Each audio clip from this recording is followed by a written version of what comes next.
Good afternoon, and welcome to tonight's Democratic primary debate for Indiana State House District 70, which consists of all of Harrison County plus parts of Clark, Floyd, and Washington counties in southern Indiana. I'm Derek Holder, host of Hold 'em Accountable and your moderator for today's discussion. Today's debate is presented by Progressive Indiana Network, an independent media collaborative supporting Indiana-focused progressive journalism, analysis, and commentary. The network provides a shared platform for writers, podcasters, and creators committed to covering state and local politics with independence and accountability. You can learn more at progressiveindiana.net. Primary elections are where the direction of a party is shaped and where voters decide what kind of leadership they are wanting moving forward. Joining us today are three candidates seeking the Democratic nomination: Sarah Blessing, Tamyra Persinger-Andres, and Jerry Finn. Thank you all for being here. Our goal this afternoon is simple: to provide voters with clear information, thoughtful discussion, and respectful exchange of ideas. Here's how today's debate will work. Each candidate will have time to respond to questions across four key areas: economy, healthcare, education, public safety, and infrastructure. Candidates will have 90 seconds to respond. Rebuttals may be offered when appropriate. Later, we'll move into a rapid fire round called Hold 'em or Fold 'em, and we'll conclude with closing statements. Let's begin. By random choice, Tammy will go first with her opening statement. Good evening. So glad that everyone could join us this evening for this great event. My name is Tammy Persinger-Andres. The Andres was added in October when I remarried, so very happy to be here tonight. I am a lifelong resident of southern Indiana, grew up on a farm here, and now own a small farm again in Harrison County. I've raised two wonderful children, have three grandchildren, and now one on the way, my first granddaughter on the way in August, And I am a retired teacher serving in Clark and Floyd counties for 31 years. I also I started in real estate a little better than 13 years ago. So I'm with the Jeremy Ward team of Ward Realty Services. And I love working with my clients there to help them buy and sell homes. And I also have always been very involved in the community and doing a lot of community service and working in my church. And then also I serve on the St. Elizabeth's board, their advisory board, St. Elizabeth's Catholic Charities, and I'm also on the Southern Indiana Realtors Association board of directors.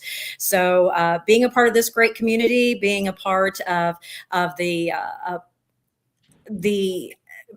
charities that are involved here, also serving or being a member of the IUS board of the Alumni Association, and serving in many other ways has brought me to where I am now, and looking forward to hopefully representing Southern Indiana as a very strong voice in the Indiana House of Representatives.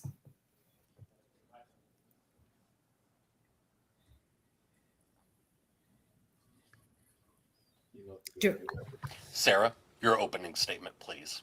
Thanks, Derek. Hi, everyone. I'm Sarah Blessing. I'm a former fifth grade teacher. I taught fifth grade for 18 years and loved it. And then I quit during the pandemic and sort of was struggling with what was happening with the national politics and with Trump being elected in 2016. I didn't realize I needed to worry about our democracy and the future of America.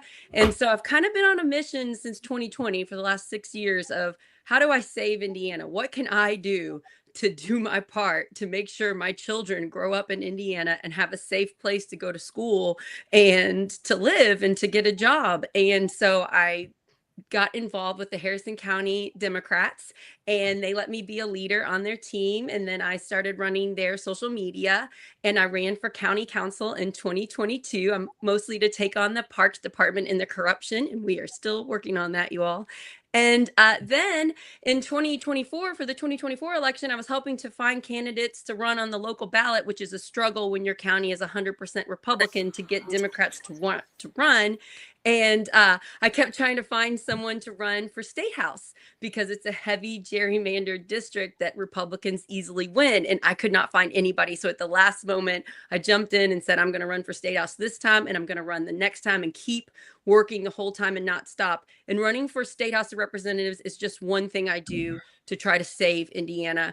I also have my own media company, Project Next Media, where I am a co-founder with Dr. Tim Peck, who also is running for Congress. And we are trying to stop the fear, hate, and division destroying America and Indiana by working together, by focusing on communities and local. So I've been doing that, and I'm going to keep doing this. This is just one part of the puzzle. How do I work together with everybody else so that we can save this beautiful state? Thank you. And now, Mr. Finn, for your opening statement. Hello, my name is Jerry Finn. I am a lifelong resident of Southern Indiana. My wife Jill and I have been married for 36 years. We have 4 adult married children and 9 grandchildren. We live on my family's 1839 ancestral farm. I have 2 undergraduate degrees from Indiana University, attending IU Southeast. I have a master's in theological studies degree from St. Meinrad School of Theology. Before my retirement, I worked as an executive director of the Caesars Foundation of Floyd County for nearly 19 years. For 9 years, I owned my own consulting company where I helped nonprofits with strategic planning, board, staff development, that type of work. I also had 12 years of work in Catholic youth ministry, which included Harrison, Clark, and Floyd counties. I had 4 years of nursing. One of my degrees is in nursing, and I worked 4 years at University Hospital with a specialty in emergency medicine, and worked in the emergency department there, as well as at Ireland Army Hospital in Fort Knox. I was in the Indiana National Guard and the Army Reserve for 13 years. Tons of volunteer work over the years. Currently, I'm really involved with the Friends of Town Clock Church in New Albany, the Underground Railroad Church. I give tours telling the story of the Underground Railroad in the metro area. I'm on the board, treasurer, fundraiser, and all. I'm also involved with IU Southeast Board of Advisors. I work with the Education Foundation of Floyd County and also with Origin Park. So it's my focus all my life has been about service, and I'm excited about the opportunity to be a part of this with these 2 wonderful ladies. Let's begin with an issue that touches nearly every household in District 70, the cost of living and economic security for working families. Many families in Southern Indiana are feeling squeezed by rising costs, from housing and groceries to healthcare and childcare, while wages have not kept pace. For many in District 70, even full-time work is no longer a guarantee of economic stability. At the same time, the state continues to debate its role in addressing these pressures, whether through wages, tax policy, workforce development, or direct support for working families. What specific policies would you support at the State House to improve economic security for working families in District 70? And how would you ensure those policies have real, measurable impact on people's day-to-day lives? Tammy, you're first up. Okay, well, thank you very much. I definitely see how working families in our area are being hurt every single day by the policies that have been put into effect nationally as well as in our state. When you think about healthcare, for example, 10.7% median of the median income of our Hoosiers goes toward our healthcare. And this is a little bit higher than it is in other states in our nation. We have tried to enact bills that will promote more transparency and to get people onto a database where they can actually compare policies. We need to encourage participation, and we need to in those databases, and we also need to encourage competition among the healthcare providers and our insurance companies. Right now, when you look at the economy, 33% of Americans are trying to decide whether they should pay their electric bill, whether they should pay for their medicines that they need to have, whether they should buy the foods that they need for their home and their families. And that's just unbelievable that a third of our Hoosiers are going through that. So the tariffs have been awful. They've been enacted, and it's projected that this year it was $22,000 per family. This next year it's projected at $2,500 per family. So right now, we've got to look at what we can do as far as marginalizing what we're being charged in our taxes, transparency in our healthcare, helping Hoosier families be able to afford what's going on, and they don't have to make these adjustments and choose what to pay for and what not to pay for.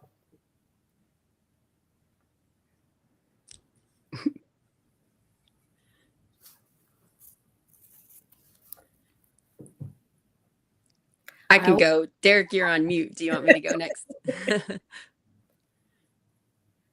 Okay, so yeah, I agree with what you said, Tammy. I also just want to expand on that. I just want to thank people in groups like Hoosier Action and Mad Voters and all of the volunteers and organizations and nonprofits that have come up so that they track the laws that are being passed at the State House, because the State House doesn't do a very good job of explaining the laws that they're passing every year. And because of them, we see the horrors of things that are actually being passed into law in Indiana. And these laws are hurting the majority of Hoosiers. And so I really want to get in to the State House, get some power, work with everybody else, and explain these giant bills that are hundreds of pages long that we don't have time, if we're elected, to even look at before we have to say yes or no on them, are causing massive destruction to Hoosiers because there are loopholes in them. They sound like a good bill. They're like, oh, this sounds like it's going to help us. This is a property tax thing. This can happen. Nope. No, it's not. It's actually going to cost more for the majority of us. And guess what? It's going to profit those in power, big companies, wealthy people, and it's going to profit the people that are voting yes on them. So we have to just stop doing that. I would like to work to try to get single issue bills so that we know what is actually being passed, so that we can stop all this damage that is happening in Indiana right now.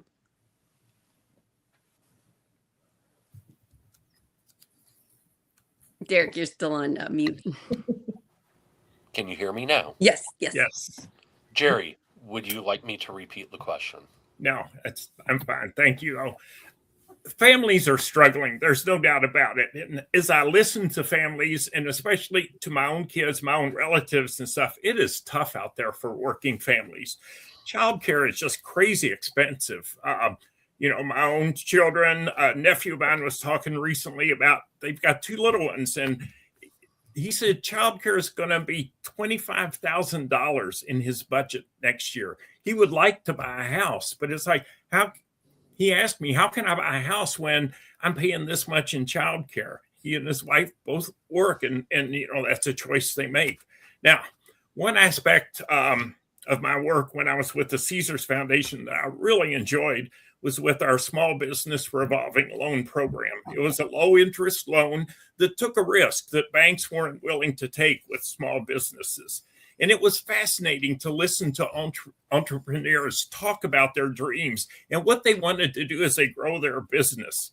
Now, during the pandemic, the foundation was able to mobilize city and county government, as well as philanthropic organizations, to develop a zero interest loan program, as well as a forgivable loan program. We were within 2 weeks after the pandemic hit, we were able to raise $500,000. Within 30 days, we were able to get checks out to small businesses and community cultural organizations.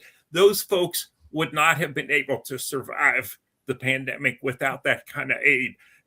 It was perfect for me to be able to really jump in and do that. Small businesses, everything we can do to help small businesses and to help our families is going to be a benefit to Indiana. Agriculture remains a cornerstone of Indiana's economy. especially here in southern Indiana, where family farms are not just businesses, but part of the identity and stability of entire communities. At the same time, many farmers are facing rising input costs for fuel, seed, and fertilizer, along with market uncertainty and increasing pressure from development and changing land use. There are also growing concerns about soil health, water quality, and the long term sustainability of farmland, particularly in areas connected to the Ohio River watershed. In your view, what should the state be doing to better support farmers in the short term while also ensuring that Indiana protects its farmland, natural resources, and agricultural future for the long term? And how would you balance economic growth, including new development, with the need to preserve productive farmland and support family owned operations? Sarah, you're up first on this one. Thank you. This is such an important question. I'm glad you have it on here. Our district is heavily filled with wonderful family farms, and they are closing. They are selling, and we're getting big subdivisions. They're selling because they can't make a profit. They can't afford to do the farm life and pay their bills and have health insurance. And this is a major issue. And the state house laws have been passed that benefit corporate farmers, giant farmers. We're especially not helping new farmers. We are educating them. At North Harrison, where my 10th grader goes to school, they've got a great farm program. A bunch of these kids are going to go places like Purdue, and they're going to come out and they're going to be ready to start a farm. And our state is not supporting them at all. And it is going to be virtually impossible for them to do that job if we do not step in and help. So we need to pass laws that help our small farmers, our family farmers, and we need to stop giving tax breaks to the giant corporations that aren't even feeding us in this state. I wish we could have produce that we could eat here, that's grown locally, that we could buy here and eat. It would be better for the environment. But because of property tax increases at the state house, it is extremely difficult for farmers to afford their land. There are so many issues with farms. I just talked to my neighbor, Fred Uhl, about this, and we did a show about it for Project Next, and he informed me about a lot of farm issues. So I'm going to keep learning about them. Thank you. Jerry? Well, living on the family farm that my two grandsons are living on now, they are the seventh generation. I grew up as a farmer. We earned our living by picking tomatoes and cantaloupes and cabbage and cucumbers and all those things. And what an incredible blessing that was to really be in touch with the land, to see the cycles of the season, to pick the produce there and have it right there. And I agree, we need to get back to where farming is encouraged. Family farms should be a legacy that is passed on from generation to generation. But how do we do that? How do we make sure that they can afford to make a living? You know, we had 40 acres. Grandpa had 80 acres that we farmed, and it was all about fruits and vegetables. But my farm now is farmed mostly by a neighbor of mine, and you know, he has cattle, he raises pumpkins and stuff like that. The cost of fuel, the cost of equipment is just out of this world. The tariffs that have been put on, you know, they can't sell produce. I remember what it was like as a kid to work all day in the field, pick tomatoes, and then try to sell them, and the amount of money you got was so low, you may as well just dump them out in the field and use them, you know, for compost and stuff. So the state of Indiana really needs to work on that. We have so much that we can give to this country if we really just encourage small farms, family farms, and make sure we enact legislation that's going to be for the benefit of all. Tammy, your response. Okay, thank you. Well, having grown up on a small farm myself, and my husband, having grown up on a farm that was about, 200 acres that he farmed when he was young with his family, we definitely, like Jerry, understand the value. And, you know, it broke my heart when my father passed away and my mother decided to sell the farm, that my own children and then eventually my grandchildren did not get to experience that upbringing. It was magical. I loved spending every day out on the farm, and I wasn't in front of the television or anything like that because I was out helping Dad. We farmed corn, we had cattle, out putting up hay, driving the tractor, doing those things to help. And now I'm back. We just have a small farm here in Harrison County, but a proud owner of about 35, 36 chickens. So we're producing eggs, and I just love being back here again and enjoying nature and the farm life. But many of our family farms in the state of Indiana are suffering. We have $35 billion that is contributed to our economy here in the state of Indiana from our family farms. $35 billion. 53,000 farms still exist today in this state, but we see them dwindling away. And one of the big things that's happening is definitely the big companies that are coming in here and starting these databases, which are sucking up all of the infrastructure. And I know we'll be getting to that in a little bit, but they are taking the energy, they are taking the water, they are taking the life out of our state. And so we have to be looking at what we're doing to address that. Family farms right now, 70% increase in fuel costs to run these tractors and the equipment that they have on family farms. The price of everything has gone up. Next question. Economic stability is deeply connected to another major challenge facing Hoosier families: access to affordable health care and the ability to make personal medical decisions. Let's turn now to healthcare and reproductive rights. Indiana currently operates the Healthy Indiana Plan, which provides coverage for many low-income residents. Some policymakers have suggested expanding that model or exploring broader public options to reach more Hoosiers.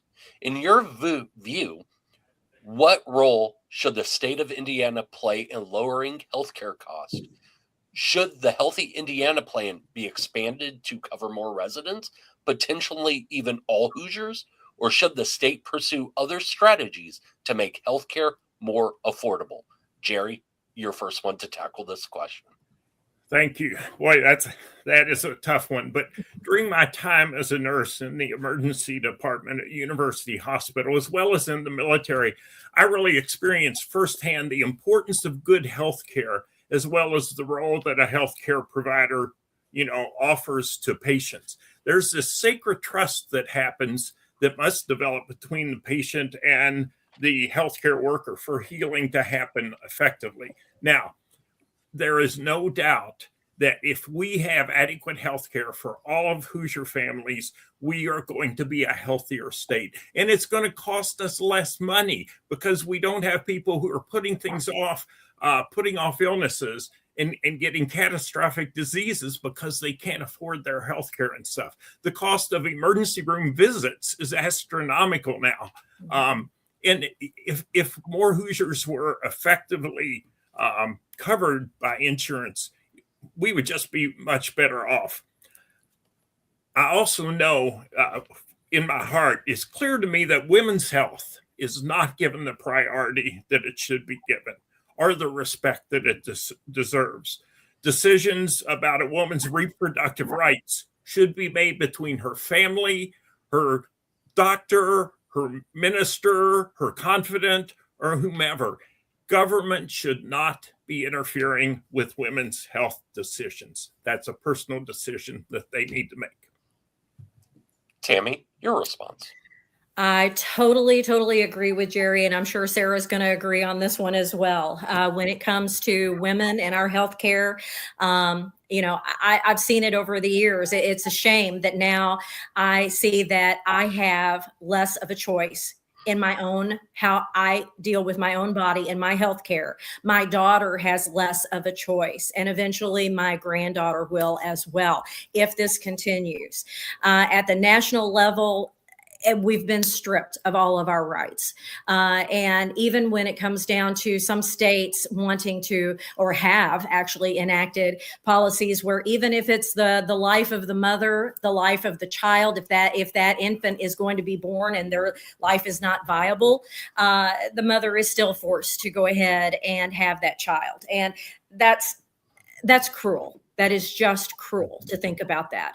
But as we look at healthcare in the state of Indiana, there are so many things that can be addressed. As a teacher for 31 years, and I mainly taught in inner city schools, I saw that I had a lot of students that used the Hoosier HealthWise program, and their families did, and they relied on it. And so I think that looking at that and seeing how that could be expanded to touch more Hoosier families and be able to give them a resource that they can rely on for healthcare. I don't know that it's the end all answer, but it's one thing that we can definitely look at and research. Another thing is that we're looking at just the health in general of Hoosiers and what are we doing to promote that? And I think that that's something that goes back to agriculture here, but that also goes back to what we're doing in our schools. And we're not promoting any kind of healthy lifestyle in our schools right now. We're not even allowing, I taught fifth grade as well as Sarah did, and I was in the middle school. We didn't even allow them to have any kind of a recess time in the middle school. A 10-year-old not allowed to have recess. That was just heartbreaking to me. And so I tried to work it in any way I could that they could get some exercise. But we need to promote. Thank you for your answer. Sarah? So yes, of course, I really am big on women's health. And I think a woman should be in charge of her own decisions. And yes, doctors should be there and other people if she wants. But a woman, I'm in charge of my own body, not the government. And then also in Harrison County, in our hospital here in Corden, over a year ago, we lost our OBGYN services. So in the entire county, nobody's delivering babies. And this is a big landmass county. Okay. So that's one huge problem. Now we've got a rural hospital because of national changes and state changes. We continue to make it harder for this hospital to stay up and running because not as many people are insured. So when they go to the emergency services and they have to get coverage, they can't pay that bill and the hospital has to pay that bill. And if we keep doing that, this hospital is going to close here in Harrison County. I've talked to people on the hospital board that have been kicked out of the board. And now this hospital is deeply political. It's full of Republicans in a bubble and they don't know the truth. And I am extremely worried about this hospital in our county and our district of having to close. If I get elected, I will do everything I can to change legislation to make universal health care more, we had good coverage in Indiana. We had Indiana health insurance and it's been cut and cut and cut and cut. So I would work to bring that back up to more what it was and maybe even better so that everyone in my district can have health insurance. And then I would try to get OBGYN care back in our rural hospitals. With Indiana's abortion laws continuing to face legal challenges, many voters are asking where the balance should be between government authority and personal medical decisions. In your view, what role, if any, should the government play in deciding what individuals can do with their own bodies, particularly when it comes to gender affirming care or reproductive health care? Tammy, you're up first. Thank you. Again, it goes back to healthcare and what we're doing and how we are reacting to things that we hear so many times on the news. And you remember you said something about gender-related healthcare, and that also makes me think about all of the talk that's going on about these students and these young people being so confused about their gender identities and all of these things. And so much of this has been promoted in some of our media streams, and it scares people. And I understand that it scares people, but we need to look deeply into our own families and we need to be there for our families. We need to rely on our faith and what our faith teaches us. And we also need to rely on the fact that our Hoosier people are good, strong, wise people who can rely on themselves to make the best decisions for themselves. Whether you are a man, a woman, it doesn't matter. You should be able to make decisions for yourself and your own health care. And you should be able to oversee what's going on with your children and their health care and make good decisions for them. The government does not need to step in and make decisions about whether or not a person can get a certain type of health care. The government should not be stepping in and telling schools what they can and can't teach as far as gender identity and how they're structuring that. And the media needs to stop scaring people to think that we have all of this going on in these schools when we really don't. And a lot of our legislators, when they're asked, can you point out a school or an incident where some of these things are happening, they can't do it. They cannot point to an example. So it's a shame that we're forced with this. And so much of our time is being taken up when we need to be adopting policies that help Hoosiers and that help Americans. Tammy, thank you very much. Sarah, your response. Thank you. I agree with what Tammy was saying. Thank you for everything you said, Tammy. This is a freedom issue. We should get to live the way we want to live. The trans community is 1% of the population. And the trans people that I know, and I have family, are the most loving, wonderful people. And we have the right particularly has been fear mongering and just placing so much scare tactics that are not true. And a lot of my good people in this county, in this district, believe things that aren't true. So I spend time trying to explain to them, you are being lied to. The things that you're being told about this community is not true. And they're not teaching about gender stuff in school, especially in elementary school. They're not doing that. So that's not true. And when you come after these people, when you come after this community, once you get to them, you go to the next community. We've already seen women's healthcare rights have been taken away. What are they going to do next? So if they're going after their freedoms, they're coming after yours too. So you need to realize when they're trying to take someone else's freedom, they're also coming for yours as well. And so I really want to make that point to everybody because they are told so many fake things about this community that is really being harmed right now. And I'm worried about them. And I just want to say to anybody in the Pride community, I love you and I love you for who you are. And you should get to be who you are. Jerry, your response. Well, I agree with the ladies who spoke before me. It makes me sad when I see the vitriol that's out there in our community where we pit one another against others, who might be different or who believe differently than we do. I grew up in a faith community and been still actively engaged in my faith community. But the things I believe are not things that other religions believe. And that's okay. We're all okay. We're all made in the image and likeness of God or the supreme being out there. We should not be afraid to be who we are. Period. And Hoosiers are not dumb. Hoosiers are smart. They can see through some of this stuff. But the fact that the media blows all this up, social media has gotten so harmful to people. And we have been given the license to hate by our leaders, whether it's on a state level or a federal level. And that is not what it means to be a patriot, to be an American. We are called to love one another, to take care of each other and do what's best for each other, not promote hate. And anything we can do to make Indiana a more loving state, I'm behind 100%. Mm-hmm. Healthcare shapes the well-being of families, but education shapes the future of our communities. Let's talk about Indiana schools.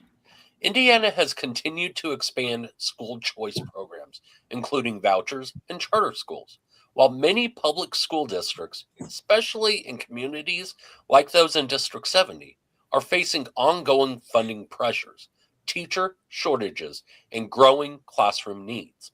Supporters of school choice argue it gives families more options and flexibility. Critics argue that it diverts public dollars away from traditional public schools that serve the majority of students. In your view, what is the appropriate balance between funding public schools and supporting alternatives like vouchers and charter programs? And more specifically, what policies would you prioritize to strengthen public education in District 70, whether that's teachers' pay, classroom resources, infrastructure, or student support services? Sarah, you're first for this question. This is literally why I ran for State House last time. It is my most passionate thing. I have twins that are in first grade and a son that's in 10th grade, and they all three attend public schools. They attend North Harrison. And just looking at this county, at Harrison County, which is the majority of District 70, we do not have religious or charter schools here in Harrison County. We have public schools, and we are losing millions of dollars. And it's mostly going to like indie schools or charter schools that are virtual, that it goes out of state. So our public tax dollars, our public tax dollars are going to fund not even our county areas. Okay. So public funds, public tax dollars for schools should go to public schools. I taught at a Catholic school for 18 years and I loved it. And I have a lot of respect for it. Tax dollars should not be going for kids to attend that Catholic school. And it also, we don't set like caps. It's people that are making plenty of money to be able to pay the tuition, and the tuition wasn't that high to attend that school. And then the voucher program comes in. They're like, great, I could pay for it, but now I'm not. I'm going to have my tax dollars, and it's going to hurt the public school that my neighbors go to. And they didn't really even realize that. We didn't realize how it was working, but we realize it now. So we need to stop funding other schools. We need to fund public schools. And then I didn't get into all the resources that we would do, but we really need to just support the schools and kind of back off and dictating what they have to do. There's so many laws hurting the schools that we're requiring them. We need to back off and let the professionals pick things. Jerry, your response. Well, it's not a surprise. As I talk to residents in District 70, there's no doubt about how passionate they are about their schools, and especially rural schools. You know, Sarah mentioned District 70 is a large rural area and does not have a lot of private schools. My wife was a counselor and school teacher, you know, till she retired and stuff. I saw firsthand the need that she had. And, you know, as Tammy knows from working with Jill and things, you know, the amount of money that a teacher brings to the table just to do a good job, to be the best teacher they can be is crazy. During my time at Caesars Foundation, education was always a priority. I didn't have to be married into it to know how important it was, and I believe it with all my heart.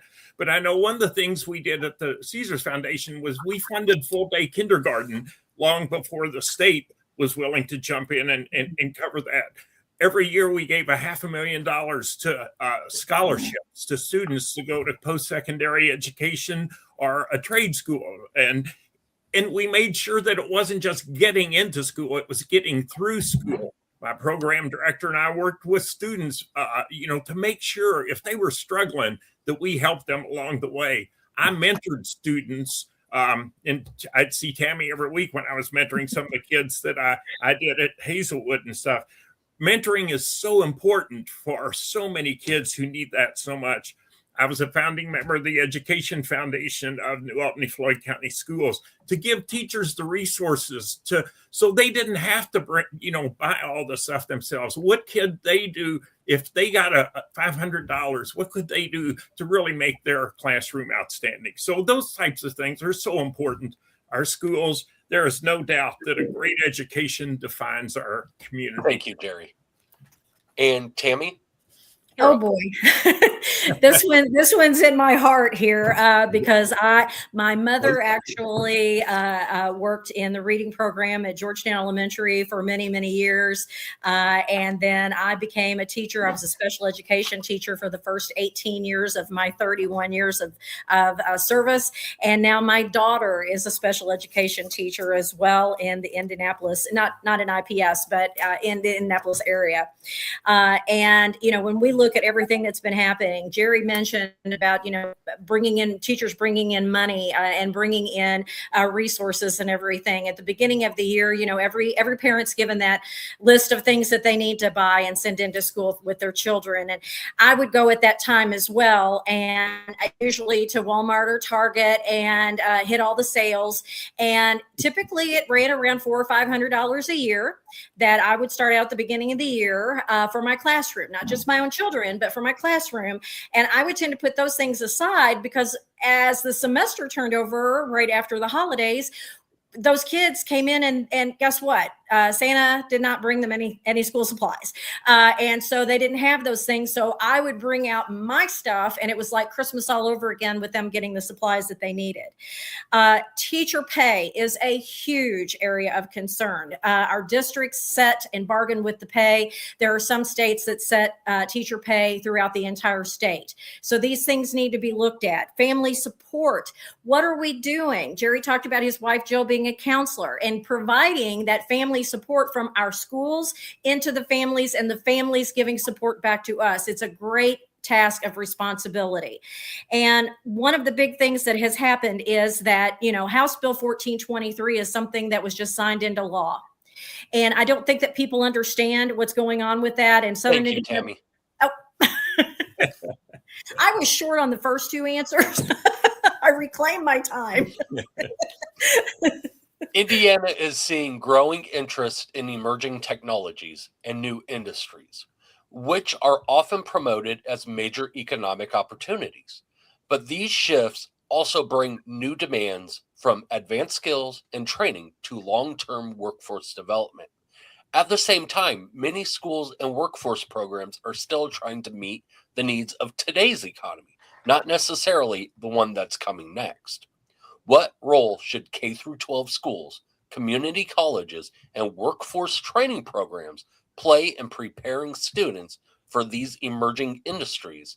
And how should the state invest in or reform those systems to ensure that Hoosiers, not just out-of-state companies or investors, benefit from these opportunities?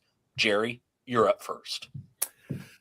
Well, first of all, we are incredibly blessed here in Southern Indiana and Harrison, Floyd, and Clark counties, and Washington as well, having some really good schools. We've got dedicated teachers who are not only listening to what companies need today, but thinking ahead.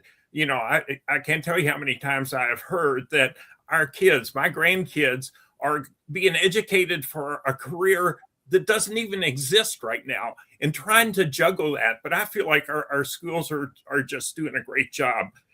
I think we need to really focus our education, our training of teachers, that we can come together with businesses and say, okay, as we look to the future, what are the needs out there? What should we be thinking about? How should we change our education system? And I think it was Tammy who said it, because we have these great teachers and these great schools who are overworked, underpaid, we as a state need to look at not just how we show our gratitude for this incredible work that teachers and schools are being asked to do, but how do we make sure that new teachers come in are being trained adequately and feel valued and compensated for the incredible intelligence and wealth that they bring to our table? Tammy? Thank you. I after having taught for 31 years, and then before I finished teaching my teaching career, I started into real estate as my second life, I guess, the second chapter. And it was amazing to see the difference in what was happening in education as opposed to what was happening in the business world. The appreciation, the value that is given to people in the business world, as opposed to the appreciation and the value of what we see in our public schools and even our charter schools and parochial schools as well. And so what we're seeing is that this is a real struggle. And we do have fantastic schools. We do have fantastic teachers, and they should all be applauded. They should all be awarded. So many times these grants and these awards that teachers get, guess what? They actually don't go to the teacher so much as they go to the school. Oh, well, you can buy new books for your classroom. Well, that's great. But, I would like a little bit of a reward for myself. And when I went into real estate, people were taking me out to dinner and taking me to breakfast and buying me coffee and giving me things, in different vendors that I worked with. I was just amazed. I was amazed at how that happened. So going back, we are training our youth in this global economy that we have. And Jerry talked about the careers that we don't even really know about that are going to be on the scene in just a matter of a few years, I believe. And so as we address that global economy and the needs that are there, our teachers and our schools are looking at that. And we need to further that partnership that we have with business so they understand what's coming, what's needed, and support that and support our students to believe that they can do great things as well. And we're fortunate in this area to have Prosser for the students that, maybe going on to college is not their thing. Thank you very much. Sarah? Thank you. So when I first started teaching in 2003, Indiana had some of the best standards in the whole country. We also were fully funding public schools. We had a lot of special ed assistants, a lot of extra aides. And since then, every year, they just kind of started taking a little money here, taking a teacher there, and they just kept taking and taking and taking. We have the knowledge. Our teachers are amazing. Our trade schools are great, like Prosser. We have the knowledge. Also, I know just from seeing my son in high school in this public school, I see them preparing kids, whether they want to do trade school or whether they want to go to college. These teachers are doing the work. The problem is we're taking millions of dollars from our public schools and giving it to other schools, not even in our district, and they are feeling the pain. So we need to stop diverting the millions of dollars worth of funding to other schools and pay them for the public, give it to the public schools. Then we need to get out of the way and stop putting so many extra requirements on our schools. They know what to do.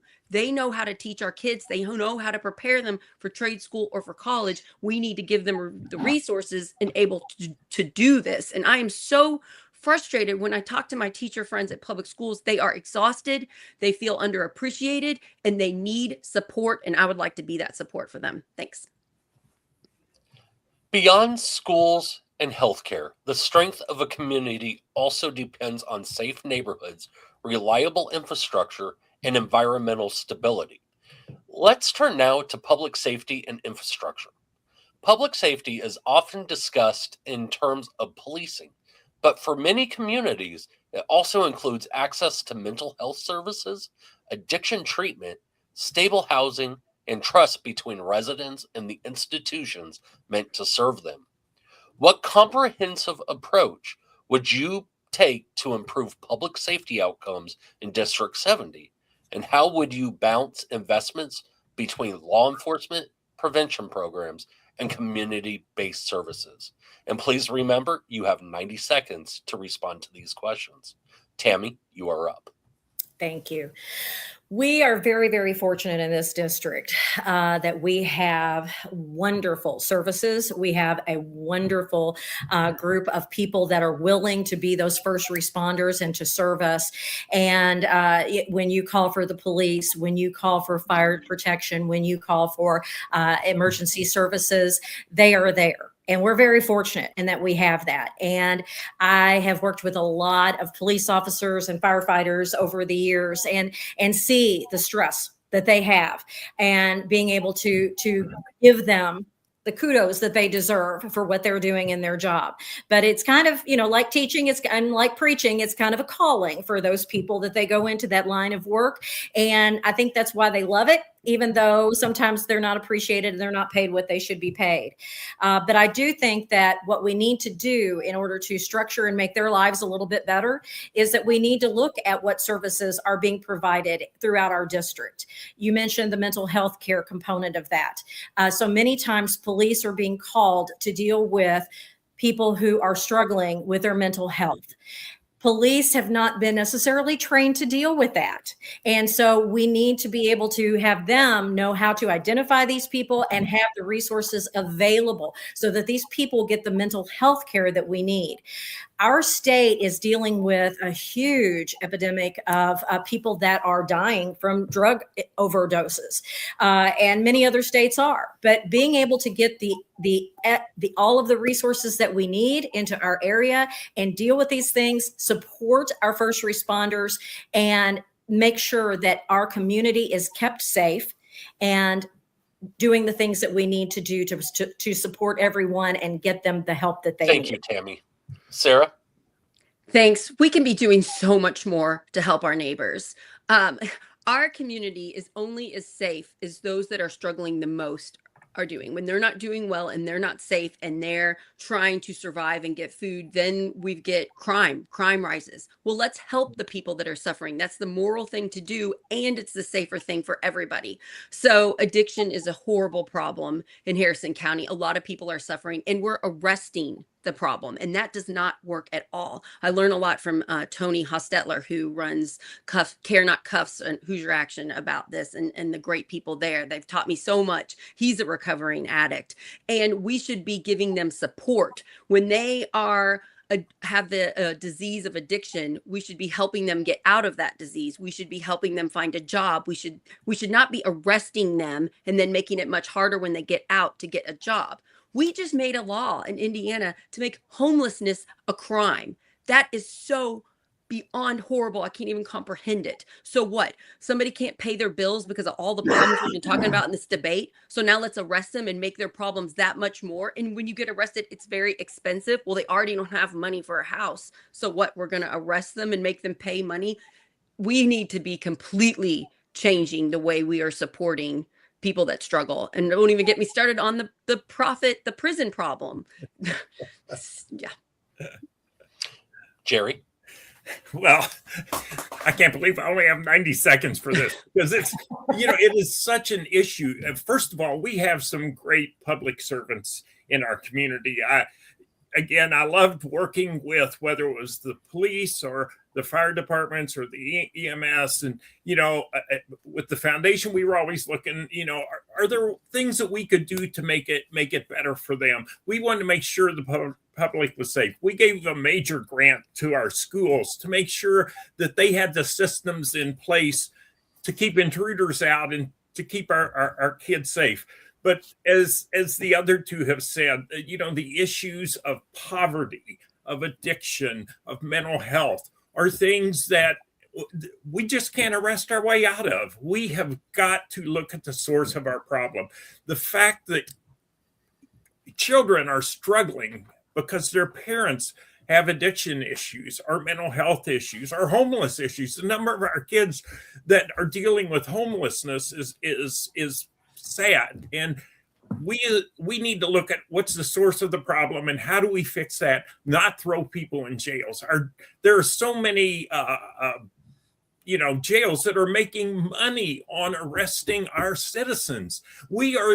Our nation has more people in jail than per capita than anybody in the world. We should be able to look in the mirror and say, that's a problem. What in God's name are we going to do about that to solve it? In many parts of southern Indiana, access to reliable, high-speed internet is still inconsistent or unaffordable, particularly in rural areas of District 70. That impacts everything from education and telehealth to small businesses and workforce opportunities. While the state has made investments to expand broadband, gaps still remain. What specific steps would you support to ensure every household in District 70 has access to reliable and affordable high-speed internet?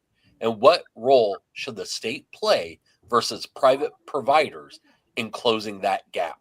Sarah, you're up first. Thanks.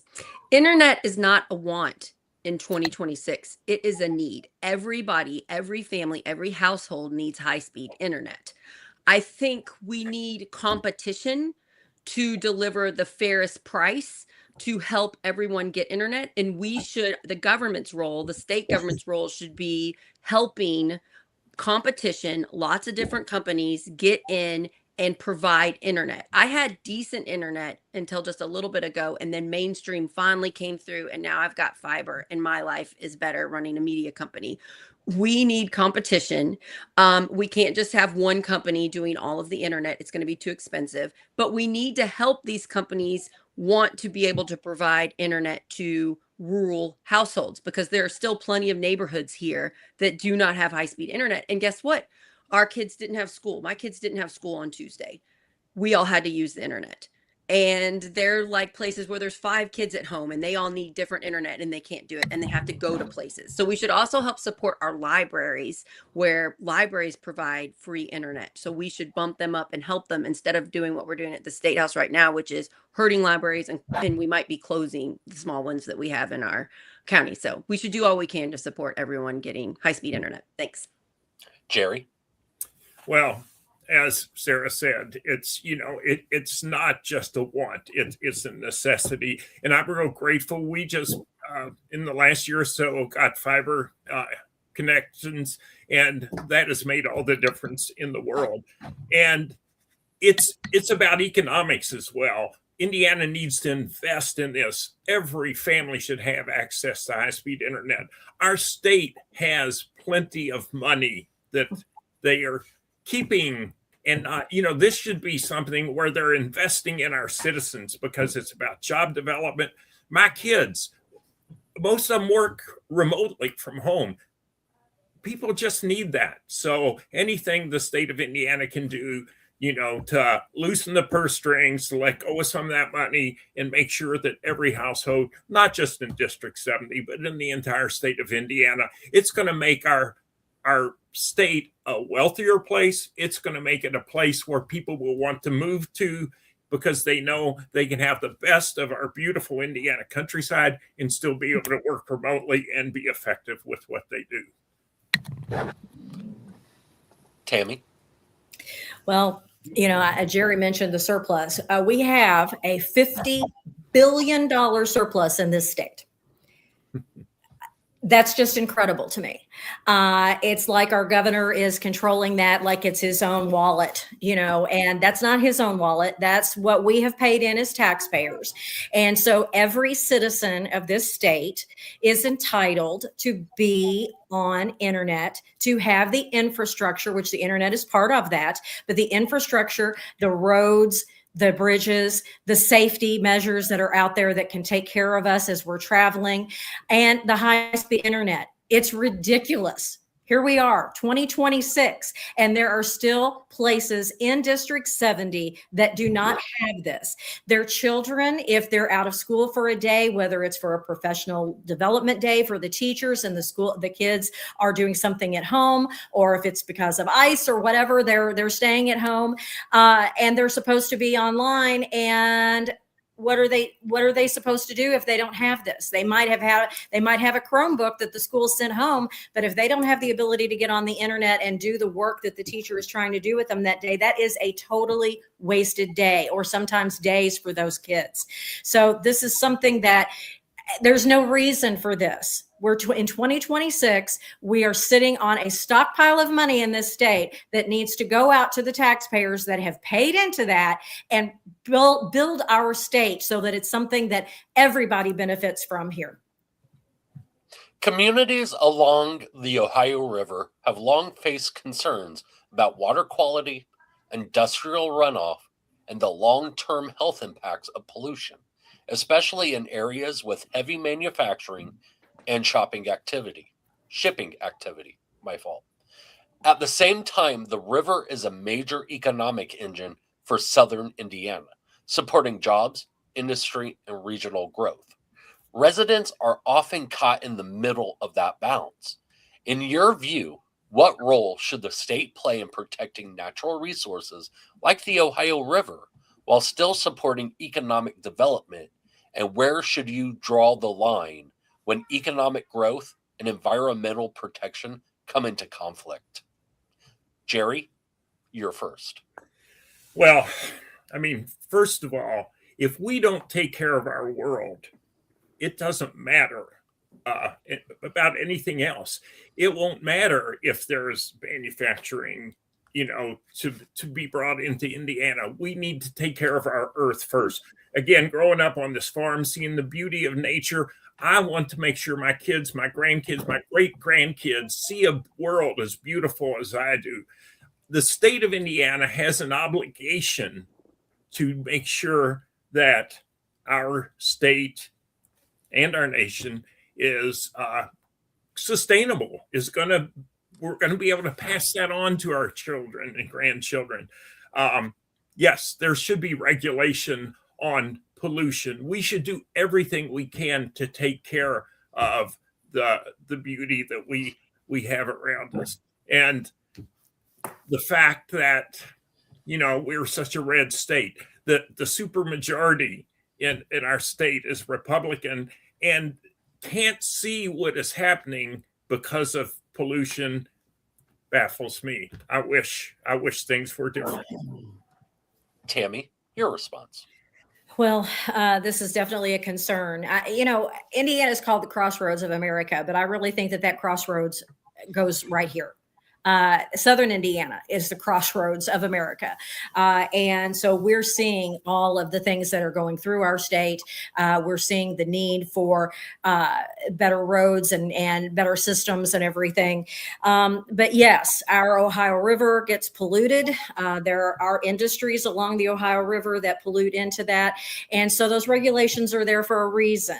The EPA will set regulations on those, on our waterways, our streams, our rivers, and those things need to be monitored. When local communities see that there is a problem in their local community, if there is a waterway, if there is some type of pollution that is happening, whether it be from industry coming in or any other manner of pollution that's happening, they should be able to get support through the state legislators to be able to address that. There should be grants that are available that can go to local communities to offset that and to address those concerns that we have. Statewide, there need to be regulations, but we also need to look at what's going on in our local communities. And District 70 is unique in that we have a great amount of farmland right here. And at this point in time, we don't have that much great industry right here in these 4 counties that we're involved with, but it's coming. And we need to be prepared for that. And we need to listen to the farmers. We need to listen to the people in this community as to what we need, what we don't want, and where we need to be in 20, 30, 50 years for our kids and grandkids. Sarah.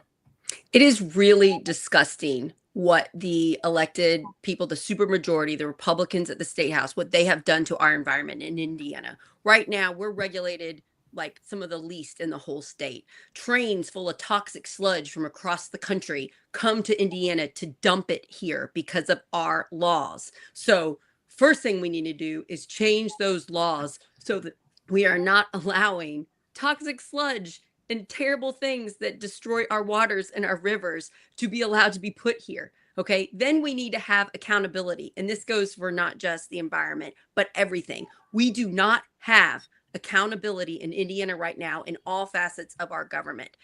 People are doing bad things with their power as Republicans. And since Republicans are in full control, they're allowing those bad things to happen. So not only do we need to change the regulations, but we need to invest in some sort of way to make sure everybody is obeying those laws. And if they don't, we fine them a bunch of money. And then that money gets put into cleaning up our water, cleaning up the toxic things that are being dumped. These data centers, they're really hurting our water. They're sucking up all of our water.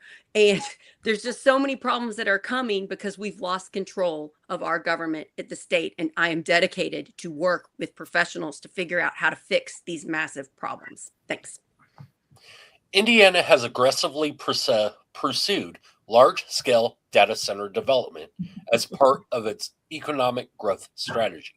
Supporters point to job creation investment, but critics argue these projects can strain the power grid, consume significant water resources, and potentially drive up utility costs for residents while offering relatively few long-term jobs.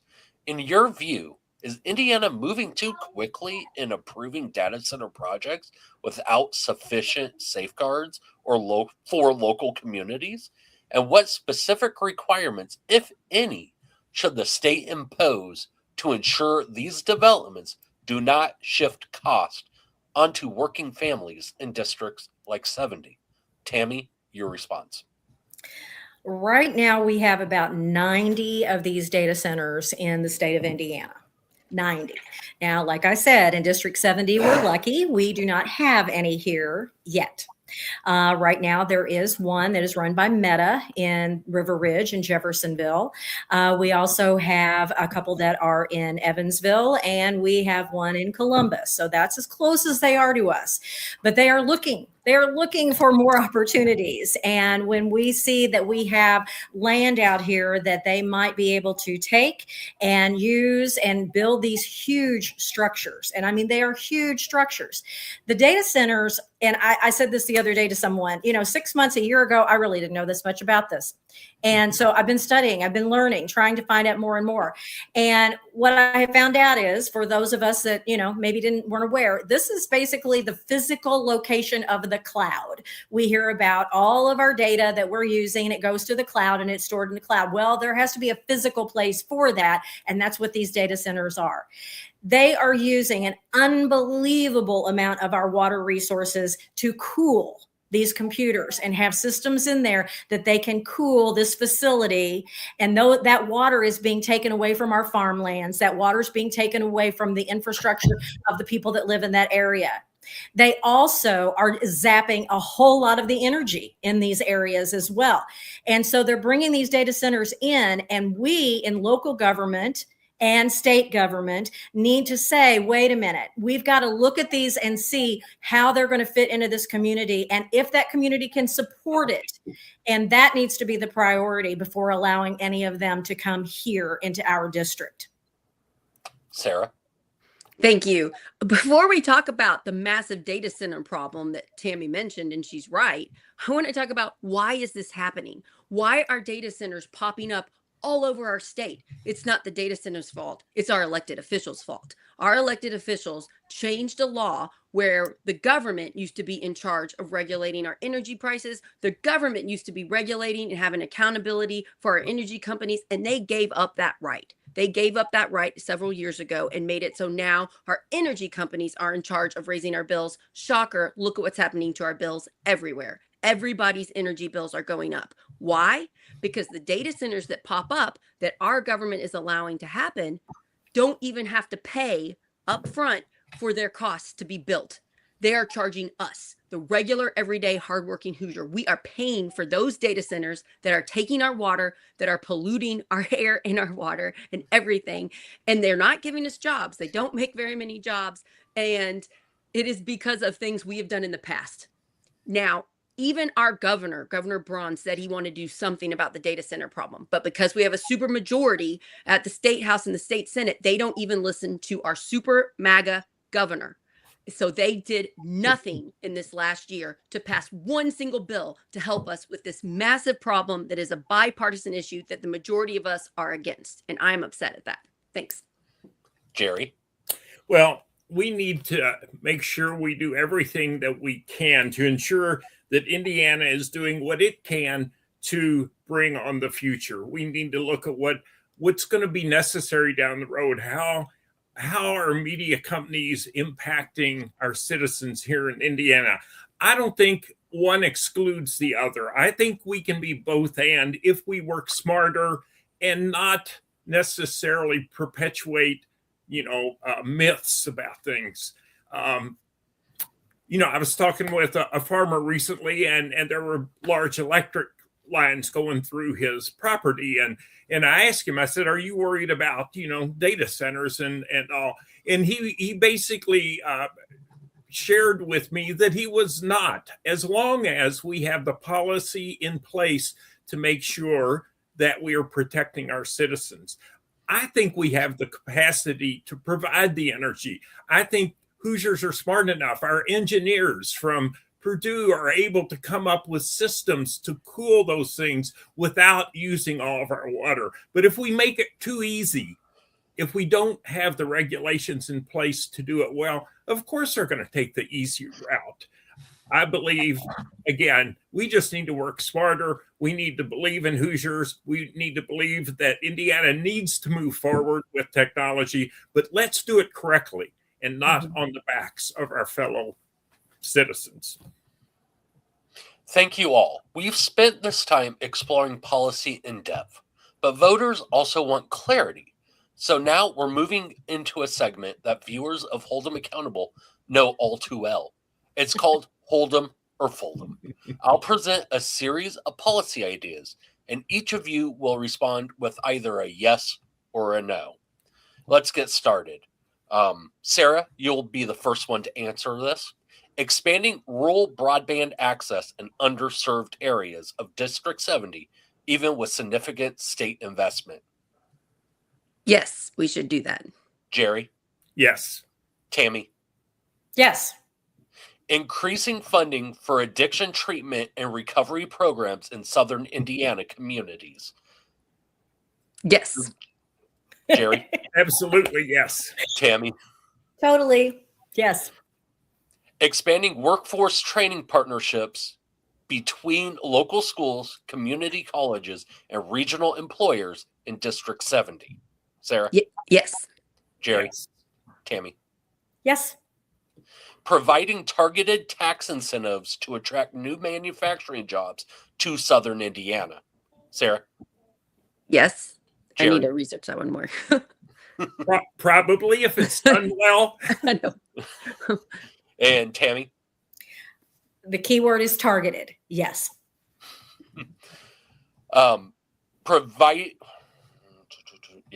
Providing okay, I already did that one. Creating state-funded incentives to support small family farms and prevent farmland from being sold for large-scale development.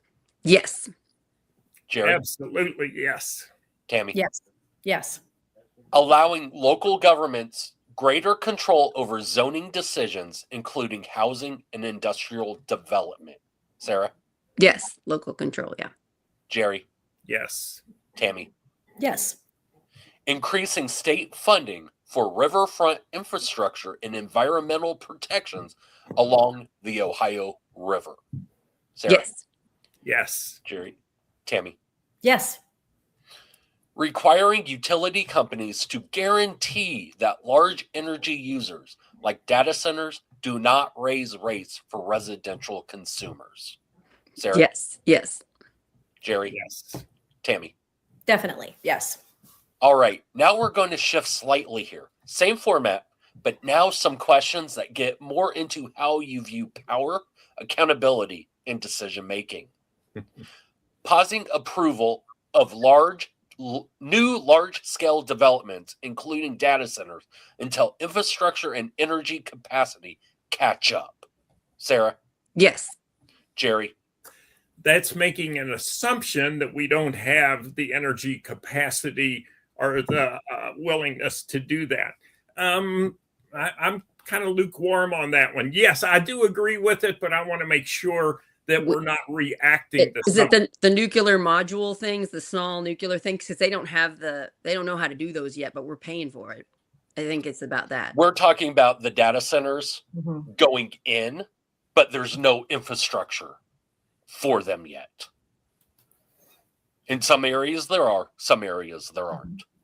So, Tammy, Yes, we definitely have to have the infrastructure in place. requiring elected officials in Indiana to refuse campaign donations from corporations they directly regulate. Sarah, Yes. Jerry, Tammy. Make this hard, Derek. Allowing voters to decide major statewide issues through ballot referendums or initiatives. Yeah. Sarah, Yes, we need that. Jerry, Yes. Tammy. Yes. Implementing term limits for members of the Indiana General Assembly. Sarah, Yes, I can go either way on that one. Jerry, Yes. Tammy. Yes. Thank you. We've covered a lot of ground tonight, and voters have heard how each of you approaches the challenges facing District 70. We'll now move into the closing statements. Each candidate will have 2 minutes to speak directly to the residents of Indiana State House District 70. Jerry, you will go first in this. Well, thank you for this opportunity. The years of experience that I've had in so many areas here in Southern Indiana, whether it's with my work that I've done, whether it's living on a family farm, the volunteer work that I've been involved in, I think that'll be invaluable as a representative of District 70. All my life, I have been a part of solutions. I've worked with mayors, county councils, county commissioners, city councils of both parties. And I've been able to do that effectively and to navigate that at times when it was not an easy thing to do. I've worked directly with those elected officials, and we were able to put partisan issues aside. We were able to work together for the common good of our community. I'm a doer. I know how to get things done. I know how to work together with people of various backgrounds and political affiliations. I have done it all before, and I can do it again. And thank you for the opportunity to share my commitment to this, what I consider a sacred trust as a candidate for Indiana's House of Representatives here in District 70. We are so blessed with this district and all the gifts that there are in there. And I'm just grateful for this opportunity, and I have great respect for all who want to serve our communities and to do it for the greater good, for the common good of all Hoosier citizens. Sarah, your closing statement. Thank you. So I've been trying to solve how do we fix Indiana for 6 years. And I realize now this is a passion of mine, and I'm not giving up regardless of what happens on November 3rd. I am in this for the long haul. As long as I can draw breath, I'm going to work on how can we save Indiana. I love this state. I want to live here the rest of my life. I want my children to grow up here if they want to. So I am asking for your vote on the primary, May 5th. Please pick me, and I'll tell you why. I do not give up. Also, I'm not scared to talk to anybody. I would love to talk to all those Republicans up in Indianapolis, in that state house. Get as many of them that will talk to me, that I can listen to, and that I can help persuade and convince them to vote better. Because let's say I get elected. Let's say 6 other Democrats get elected. It's still not enough. We're going to have to convince Republicans at the state house to vote with us. I promise you, I'm not just going to show up there and only talk to the people on my side. I'm going to do the work, get them and say, hey, did you know about this loophole? I know your side is saying this bill is going to help people. Guess what? It's not. It's going to hurt people in this and this and this and this way. You don't believe me? I'll go to the next person. I'll keep going. I'll go back to that same person the next time. Maybe I can get them with this time. I'm not going to give up because humans can be persuaded, and most people want what's good for us. And I believe some of these elected officials think they're passing good things, and they don't realize they're passing things that are doing damage to all of us. And last but not least, Tammy, your closing statements, please. Well, again, I want to thank you for this opportunity tonight. I've learned a lot. I've learned a lot about the views of the other 2 wonderful candidates that are running for this office, and I hope that people have learned a lot about how I stand for things as well. And you know, part of how I was brought up and part of how I've tried to live my life is through trusting in God and my faith to make decisions. And I think that that's a basic thing that most Hoosiers rely on, whether it be, you know, our Christian God or whomever you may pray to, or even if you don't pray. You know, that is your right as a Hoosier.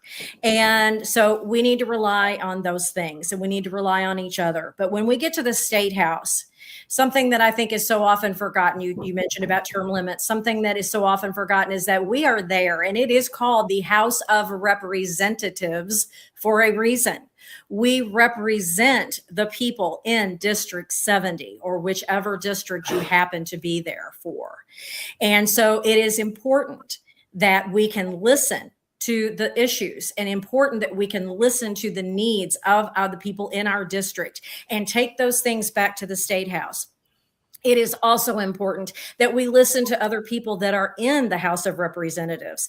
Those legislators are there, and they're trying their best as well. I honestly believe that we have good people, but for whatever reason, we've gotten this thing so far apart that we're not even listening to each other anymore. We're not working together. And I've always been a part of a team. As an educator, I was a part of a team. In real estate, I'm a part of an excellent team. And we have to work together. We have to listen together. We have to come together and make great decisions for every single Hoosier and represent our district at the State House.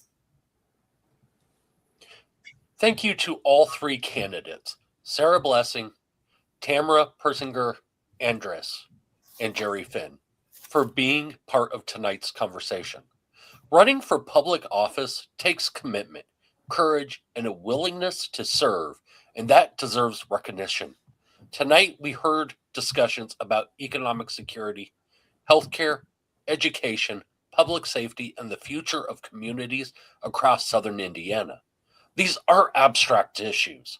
They're about whether families can afford to stay here, whether schools have the resources they need, whether healthcare is accessible, and whether communities feel safe, supported, and heard.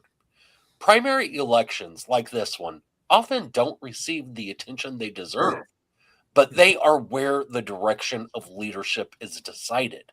For voters in District 70, that decision now belongs to you. Take the time to learn, to ask questions, and to engage with the process. Because democracy works best when people show up informed and ready to participate.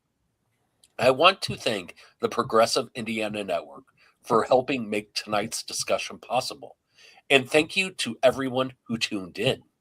Please join us this Saturday at 2 p.m. Eastern for our next debate, featuring candidates from Indiana State House District 58, Michelle Hennessy Sears and Eric Reingart.